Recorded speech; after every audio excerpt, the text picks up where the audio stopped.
उसका पेमेंट नहीं है। घर में डिलीवरी हो जाए उसका पेमेंट नहीं।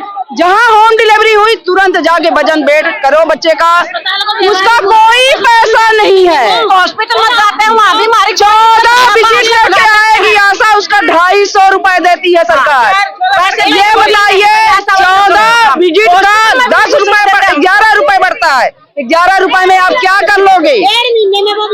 हमारे बच्चे नहीं है।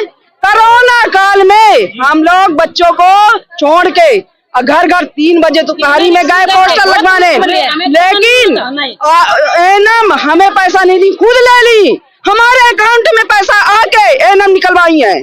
इसका मैं गवाह हूँ, मैं लिस्ट दूंगी जो है। यदि मोदी जी कहते हैं औरत को पढ़ाओ लिखाओ, पढ़ा तो लिखा तो दिए, काम में लगे, लेकिन मोदी जी जेंट्स और लेडीज में वेतन का क्यों फर्क कर रखे हैं? वेतन तो है, कुछ नहीं क्या किए मोदी? काम बढ़ाए, केजरीवाल आया काम बढ़ाया, पैसा क्या बढ़ाया? केजरीवाल बोला था मैं परमानेंट करके जाऊंगा। देते हैं, हम भी देखते हैं काम लाके। आज हम हड़ताल पे था, आप डिस्पेंसरी में चेक कर लो, कोई काम नहीं जा रहा, कोई रिपोर्ट नहीं जा रही। IMI की 0 रिपोर्ट जा रही है। बताओ कौन देता है काम? हम ही तो देते हैं, जन्म लेते हैं पॉइंटों में। बताओ क्या करें हम? आप क्या कहेंगे? सर मैं ये कहना चाहूंगी कि हमको ये बोला गया था तुम स्वेच्छा से अपनी इच्छा से लगे हो। जब हम अपनी इच्छा से लगे थे तब हम अपनी इच्छा से काम करते थे। हम ओरल बोलते थे कि सर मैडम इतनी ANC है, इतनी डिलीवरी हुई है, पर अब हम पे दबाव डाला जाता है, जबरदस्ती हमसे काम करा जाता है। जब हम अपनी इच्छा से लगे थे तो हमारी इच्छा अब भी चलनी चाहिए ना। हमसे ऑनलाइन फोनों पे सारा काम हमसे लेते हैं, यहाँ तक कि एनम का भी आधा काम हम लोग करते हैं। तो जब हमसे सरकार इतना काम ले रही है, उस टाइम पे हमारी तनख्वाह बोल रहे थे कि कुछ तनख्वाह है तुम्हारी, वो स्वेच्छा ठीक थी, पर अब जब हमसे जबरदस्ती कराई जा रही तो हमारी तनख्वाह फिक्स होनी चाहिए, हमें कर्मचारी घोषित होना चाहिए। क्योंकि पता है कि हम पे कितना दबाव होता है, हम जानते हैं, हम पे कितना टॉर्चर करा जाता है। क्योंकि हमें तो आज भी देश आजाद है पर हम आजाद नहीं है।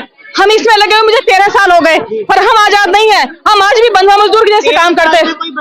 कोई बदलाव नहीं हुआ सर, कुछ भी, बस सिर्फ काम में बदलाव हुआ है। काम बढ़ता जा रहा है, काम में सब जगह आशा को आगे रखा जाता है। कुछ भी होगा, कोई महामारी फैलेगी, कोई भी कुछ भी केस आएगा, सबसे आगे आशा रहेगी। आशा उसे बिना मतलब के काम ले रहे थे जो हमारे अंदर नहीं भी आते। सर हमें जब स्टार्टिंग में लगाया था, जब तो हमें ये बोला गया था कि भाई तुम्हें खाली एरिया में रह के काम करना है, लेकिन अब हमसे कोई भी बीमारी आए, कोई भी कुछ भी काम आए, वो बोलेंगे आशा कहाँ है। लेकिन आशा अपने हक के लिए बोलती है, सर काम तो आ गया, तनख्वाह कितनी दोगे?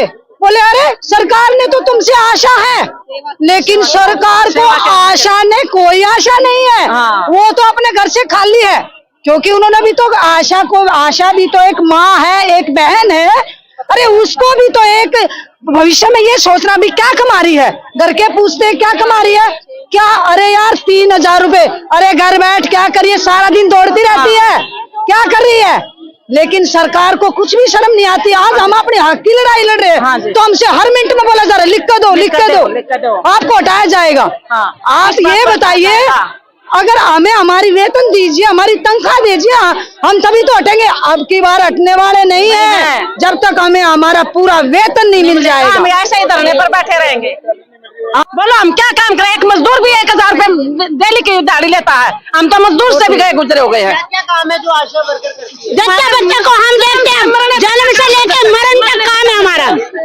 हाँ, अगर किसी की डेथ हो जाती है वो भी 24 घंटे के अंदर रिपोर्ट दो। अगर कोई जन्म होता है वो भी जल्दी रिपोर्ट दो, और जन्म करवाने भी हम ही जाते हैं। बताओ क्या काम नहीं है हमारा?